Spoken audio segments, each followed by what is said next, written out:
volta, Família Projeto de Deus. Gente, tem tanta coisa para a gente conversar aqui. Agora no intervalo a gente estava batendo um papo aqui, está uma delícia essa conversa, falando sobre os medos dos nossos filhos. Eu queria fazer uma correção, a gente terminou o bloco anterior dizendo que a dona Antônia era de Anápolis e ela é de Alpinópolis, tá? Agora está corrigido aqui. Ela falou o seguinte: tem uma neta que se chama Clara, tem 6 anos, está dando muito problema para ir à escola. Queria saber o que fazer. Esse programa está chamando muito a minha atenção. E aí? Obriga a criança a ir para a escola? Não, na verdade, esse processo do volta às aulas, e às vezes a criança, de repente, estava num processo em que ela ficava ou só meio período, aí fica um período maior na escola. Tem crianças até que na primeira semana, ele assim, nos 2 primeiros dias ele acha muito legal. Ele vê os amiguinhos, não tem muitas atividades, é tudo muito lúdico, sai um pouco mais cedo. E quando as aulas começam, de fato, eu passo a ter aversão àquilo. Então, uma das coisas que a gente tem que trabalhar, a importância daquele período que ela está lá, que é um período para conhecimento, que é um período que ela vai aprender a ler, que ela vai aprender a escrever, que é um período em que ela está lá trabalhando isso, ela tem as atividades dela, assim como os responsáveis têm as atividades deles. É muito natural, às vezes, essa coisa da primeira semana sentir essa insegurança. Então, como que a gente vai trabalhar isso? Trabalhar essa insegurança em que sentido? Deixe a criança se sentir confortável no sentido de que, olha, você quer levar uma foto da mamãe? Vamos fazer um combinado? Hoje você precisa fazer as suas atividades, eu vou estar lá no portão, logo que bater o sinal eu vou estar lá no portão. É muito importante o cumprimento dos combinados. Porque assim, deixou na escola, logo nos 2, 3 primeiros dias, a pessoa já não foi buscar no horário, já se sentiu abandonado. Então, a gente se policiar principalmente nesse momento, contribuir para esse processo de adaptação. Durante essa semana eu tive uma criança que chorou muito na escola e aí um dos dias eu disse assim para ele, falei, vamos fazer um combinado? Por que você está assim? Você não usar a palavra, por que você está chorando? Porque daí chora mais, né? Você trabalha na escola, né? Eu trabalho na escola. Por que você está assim? Porque eu amo tanto a minha mamãe que o meu coração até dói. Falei, quero dividir uma coisa com você. Eu também amo tanto a minha mamãe, mas enquanto eu vim trabalhar hoje, ela foi fazer aula de hidroginástica. Falei, você entende? Eu tenho as minhas funções, ela tem a dela. Enquanto você está aqui, o que a mamãe está fazendo? Trabalhando. Falei, então vamos fazer o nosso trabalho enquanto ela faz o dela. Você vai ver, esse trabalho vai ser tão legal que quando você menos esperar, já é o intervalo, já é a saída e você vai embora. Aquilo foi fazendo com que ele foi se distraindo com aquilo. Olha, vamos juntar os lápis, vamos pegar isso, vamos guardar isso no estojo. E aquele bate-papo rendeu. Por quê? Porque você se coloca no lugar da criança. Eu preciso demonstrar para ela que eu estou solidária a ela, mas eu não posso sentar aqui junto com ela e chorar junto. Então, essa segurança é muito importante passar para a criança, que se ela se sentir segura, essa adaptação vai acontecer. Tá aí, então, dona Antônia, as dicas para trabalhar na escola. E a gente estava conversando no intervalo também com relação a esse cuidado que a gente tem com o celular, né? Essas brincadeiras, agora tem essa brincadeira horrível aí de passar rasteira e tudo mais. Como é que vocês controlam o celular? Você já falou, né?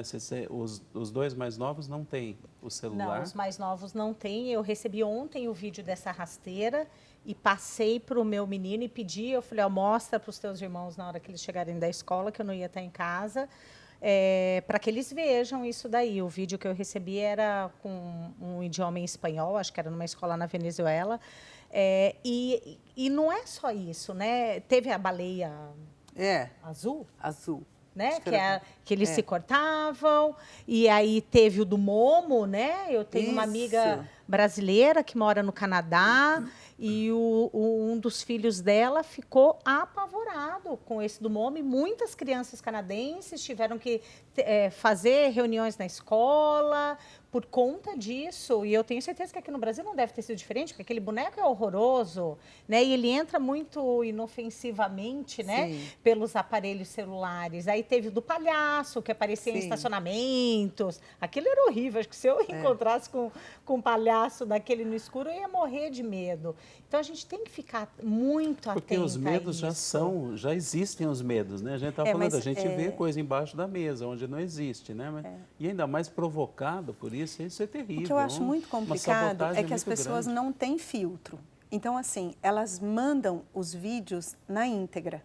E cabe aos responsáveis de cercear isso. Em que sentido? Não adianta eu ver, nossa, primeiro eu vejo, distribuo para toda a minha rede e eu continuo tendo aquilo. Aí você recebe isso em inúmeras vezes de outras pessoas. Muito cuidado, apaga o que você tem na sua galeria. Porque assim, às vezes, a criança tem um medo, não sei descobrir do que é. Não, ela usa meu celular só para assistir o videozinho. Ele está aberto, você pode assistir aquilo e você pode olhar quantas outras coisas você quiser. E uma imagem ruim, para você apagar aquilo, o estrago que ela fez no emocional é muito mais difícil. Se a gente, enquanto adulto, fica chocado com essa violência que está acontecendo e as pessoas ainda tiram disso a parte sarcástica, ai, que engraçado, não tem graça nenhuma. Você está ferindo o outro, você não está gerando empatia em ninguém. Então, assim, não basta você ver, olhar com aquela atenção, você precisa apagar. Você não pode ter isso, porque são essas imagens que causam estragos e depois para você reverter, o processo é muito maior. Deixa de ser um processo instrutivo e passa a ser um processo destrutivo. Porque a parte negativa da situação, ela gruda muito mais rápido do que as 10.000 informações positivas que você tentou passar. Aquilo, tanto que a gente tem o péssimo hábito de dizer que uma tragédia faz com que a gente esqueça a outra. Olha que triste isso, né? Uma situação boa poderia fazer a gente relembrar de quantas outras melhores. Mas a gente vive nesse turbilhão de informações. A gente tem essa tendência, né? Às vezes você vai falar dos seus pais. Você lembra tudo que eles fizeram de ruim. Você esquece tudo que eles fizeram de bom. Porque aquele dia ele ficou bravo comigo, aquele dia ele quebrou não sei o quê, né? Jogou uma coisa, ficou nervoso. Meu pai e minha mãe só fizeram coisa boa, viu? Um beijo para vocês. Os Dona meus Maria também. Salvini, então lá. E eu queria aproveitar e mandar um beijo para Dona Lagrimar, lá de Souza. Dona Lagrimar assiste o programa toda quarta e ela falou que ela morre de rir com o programa. Então eu estou mandando um beijo para a senhora. Silvia, sabe que você falando desse negócio de pais, eu fiquei pensando, e a gente acompanha muito nos processos, né, de casos de família, esse cuidado que nós temos que ter, né, Maristela? Casais que costumam discutir na frente dos filhos, ou casais que estão em processo de separação, a criança não tem a maturidade, não tem todos os elementos psicológicos para entender que aquela discussão do papai e da mamãe não diz respeito a ela, Nossa, que aquilo não. Então, eles vão fazendo associações e interpretações que causam medos das mais variadas formas, e muitas vezes o pai e a mãe falam, mas eu não sei, mas não sei por quê, porque será que está com medo de ficar no escuro, mas o que será que ele presenciou? Não, e desconstruindo o outro, né, para a criança. Você separou do pai da criança, mas do ele seu continua marido, sendo pai, mas né? ele continua sendo o pai. Agora, você desconstrói o pai para a criança, isso é muito prejudicial. E o pai desconstrói a imagem da mãe, né? Tira a autoridade do pai ou da mãe, isso daí é muito prejudicial. Como Jesus falou lá em Mateus 19, não separe o homem o que Deus uniu. Esse é o ideal, isso aí é o que o fabricante fala para a gente, né?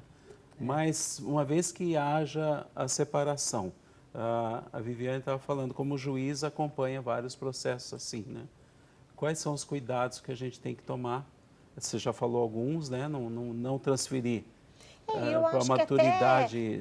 Tem casais que brigam muito na frente dos filhos, né? Discutem muito na frente dos filhos. E talvez para o casal, eles já entram nesse modus operandi que eles nem se dão conta do quanto eles brigam na frente das crianças. Mas para a criança aquilo pode ter, não pode, mas ela é um impacto assim.